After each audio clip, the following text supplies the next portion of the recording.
السلام علیکم ناظرین کرام، شروع کرتی ہوں اللہ تعالیٰ کے بابرکت نام سے جو بڑا مہربان اور نہایت رحم والا ہے۔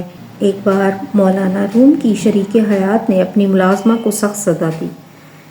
اتفاقاً مولانا بھی اسی وقت تشریف لے آئے۔ بیوی کی یہ حرکت دیکھ کر بہت ناراض ہوئے اور غمزدہ لہجے میں کہنے لگے، تم نے خدا کی نعمتوں کا شکر ادا نہیں کیا۔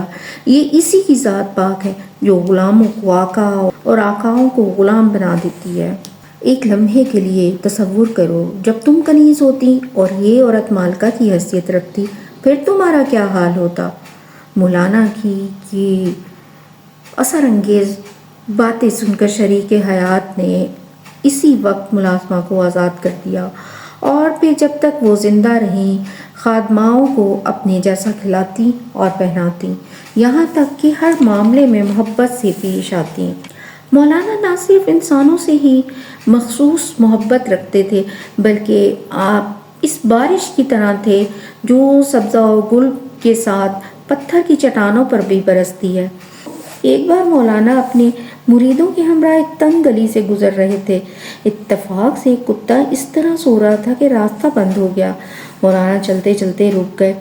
اچانک ایک شخص جو مولانا روم رحمت اللہ علیہ کو جانتا تھا گلی کی دوسری جانب سے آ رہا تھا۔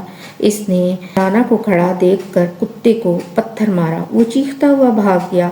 راستہ تو صاف ہو گیا لیکن مولانا کے چہرے پر دلی کیفیت کے آثار صاف نظر آئے۔ شخص قریب آیا۔ آپ نے کہا، اے بندہ خدا، تو نے اس جانور کی دل آزاری کر کے کیا پایا؟ میں کچھ دیر اس کے جاگنے کا انتظار کر لیتا۔ اکثر اوقات لوگوں کا دل رکھنے کے لیے بڑے سے بڑے نقصان بھی برداشت کر لیتے تھے۔ ایک مرتبہ مولانا روم رحمت اللہ علیہ بازار سے گزر رہے تھے۔ لوگ آپ رحمت اللہ علیہ کو آتا دیکھ کر اپنی اپنی دکانوں پر احتراماً کھڑے ہو گئے، جبکہ کچھ لڑکوں نے آپ رحمت اللہ علیہ پر نظر پڑتے ہی وہ بھاگتے ہوئے آئے اور مولانا کے ہاتھوں کو بوسہ دینے لگے۔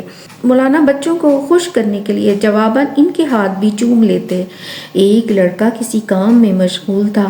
اس نے چلا کر کہا، مولانا ابھی جائیے گا نہیں، میں ذرا کام سے فارغ ہو جاؤں۔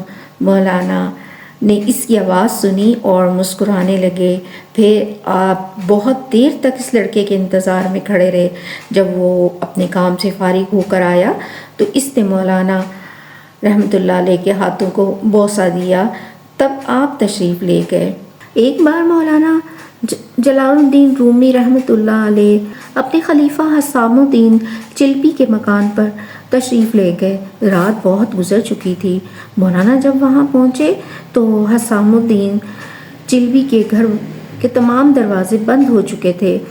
مولانا چاہتے تو وہ نصف شب کے بعد بھی اس مکان پر دستک دے کر اہل خانہ کو بیدار کر سکتے تھے، اور آپ رحمت اللہ علیہ کا یہ عمل حسام الدین چلپی کے لیے باعث شرف ہوتا، لیکن مولانا روم نے دروازہ نہ کھٹکھٹایا اور نہ کسی کو آواز دی۔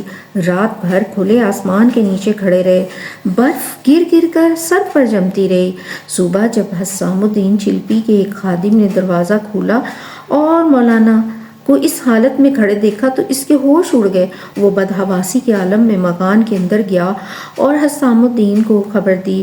مولانا روم کے خلیفہ ننگے پاؤں بھاگتے ہوئے آئے اور پیر و مرشد کے قدموں پر سر رکھ کر رونے لگے۔ مولانا نے انہیں اٹھا کر گلے لگایا اور تسلی دی۔ جب حسام الدین کے آنسو رک گئے تو فرمایا، میں نے مناسب نہیں سمجھا کہ تمہاری نیند میں خلل پڑے، میری وجہ سے تمہارے گھر کے مکینوں کو زحمت ہو۔